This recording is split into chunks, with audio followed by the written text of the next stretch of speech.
नहीं चाहिए गौरी नारी कोनो शहर वाली वो काके हे नहीं चाहिए टिप टॉप कोनो मत वाली वो अच्छा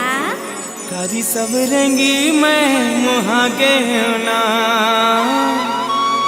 मयूर पाखी कस नैना तो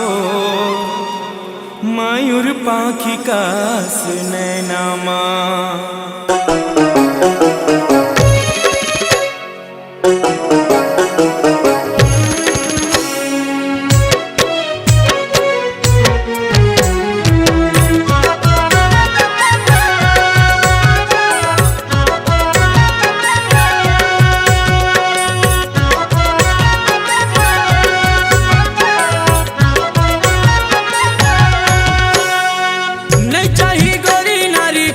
शहर वाली नहीं चाहिए टिप टॉप कोनो मत वाली वो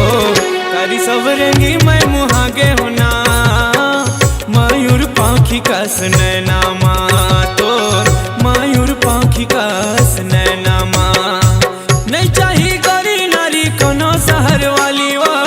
नहीं चाहिए टिप टॉप कोनो मत वाली वो कारी सब रेंगी मैं मुहागे होना मयूर पाखी कस नैना तो मयूर पाखी कस नैना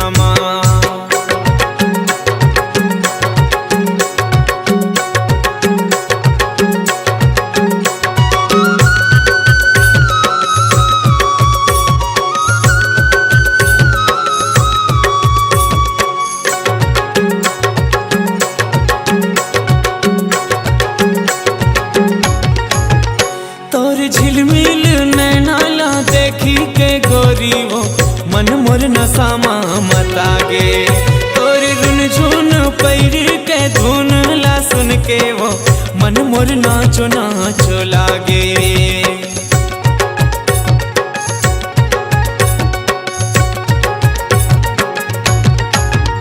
तोर झिलमिल नैना ला देखी के गोरी वो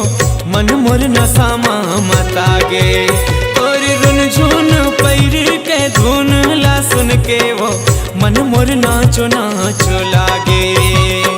नहीं चाहिए कोनो मोला ऊंचा सैंडल वाली वो नहीं चाहिए कोनो मोला जींस टी शर्ट वाली वो कारी सब रेंगी मैं मुहागे होना मयूर पाखी कस नैना तोर मयूर पाखी कस नैना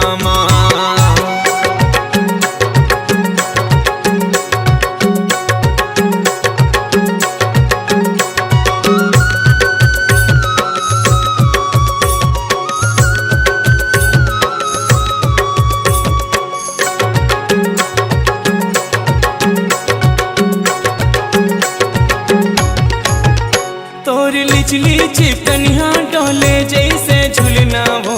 देख के सुध मोर हजागे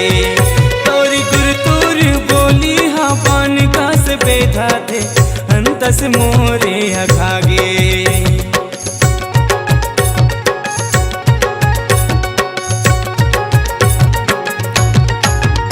तोर लिचली चिकनिया डोले जैसे झुलना वो देख के सुध मोर हजागे तोर गुरतुर बोली हाँ पान का से बेधा थे अंतस मोरे अखागे नहीं चाहिए बॉब कटिंग सेल फोन वाली वो नहीं चाहिए टूरी मोला ब्यूटी पार्लर वाली वो कारी सब रेंगी मैं मुहागे वो मयूर पाखी कस नैना तोर मयूर पाखी कस नैना नहीं चाहिए गौरी नारी कोनो शहर वाली नहीं चाहिए टिप टॉप कोनो मत वाली वो कारी सब रेंगी मैं मुहागे